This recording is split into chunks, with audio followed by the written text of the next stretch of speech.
exercise is called the side leg lift. It's a great exercise for building balance and strength around the hips. So it's an excellent exercise for anyone who is being proactive about healthy hips. Perhaps you're an active one. You do enjoy your walking, your running, your sports.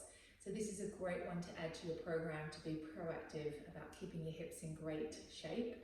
It's also a good one for people who may be rehabilitating from a hip injury, or also for any of you who might be preparing for hip surgery. This is a great exercise to help build up strength to better prep you for after surgery. So we come to lie on our side.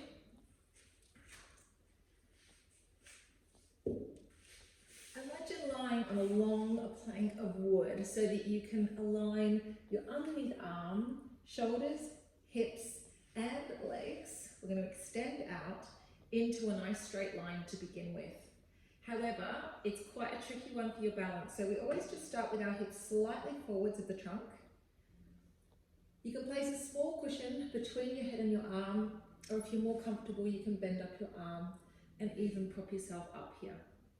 So you choose what feels good for you today. Before we begin, think about your shoulders stacked and your hips stacked.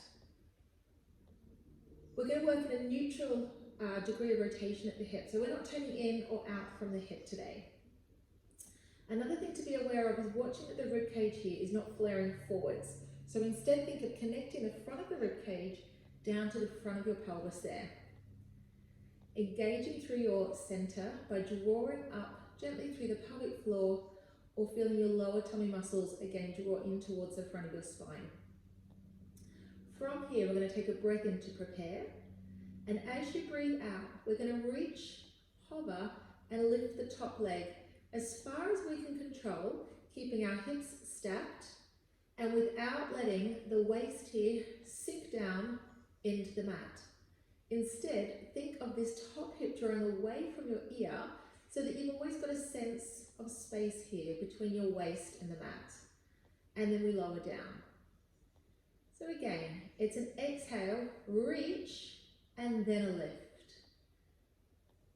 Inhale to lower. And we're always focusing on a sense of reach rather than a lift or how high the leg goes. It's more about the precision of your movement, okay? Making sure the center remains engaged to support your pelvis, lower back, hip position. Keeping the waist nice and long, so again, we're not working into the small muscles of the back. We are working and targeting the hip abductor muscles here. Good work. And take a moment to just relax your head and your neck once again into your support.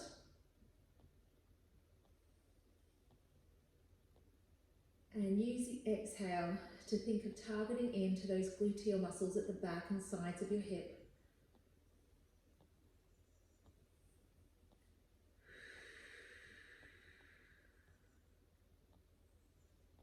And once more, again, check in here under the side of the waist, making sure we remain nice and long and lower down.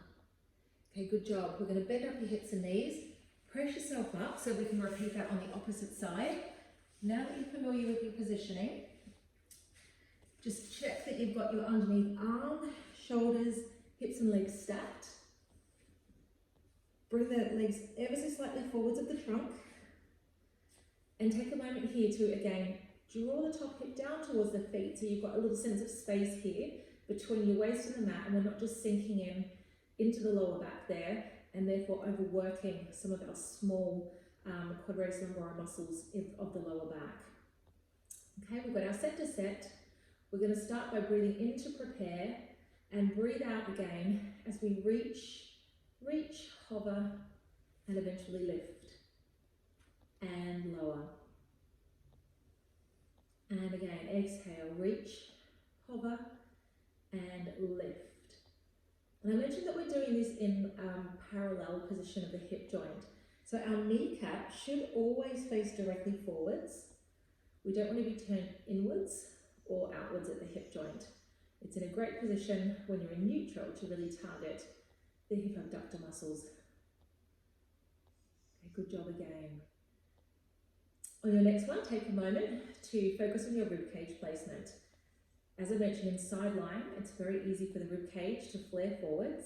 So instead, think of the front of the ribcage always sliding down to meet the front of the pelvis. We don't want to be arching through the upper back. Tend to let the abdominals go when we do that, as well as overwork some of the paraspinal muscles that we want to avoid. And once more, on your exhale, really give it extra reach, extra lift. Well done. And lowering back down with control. And rest.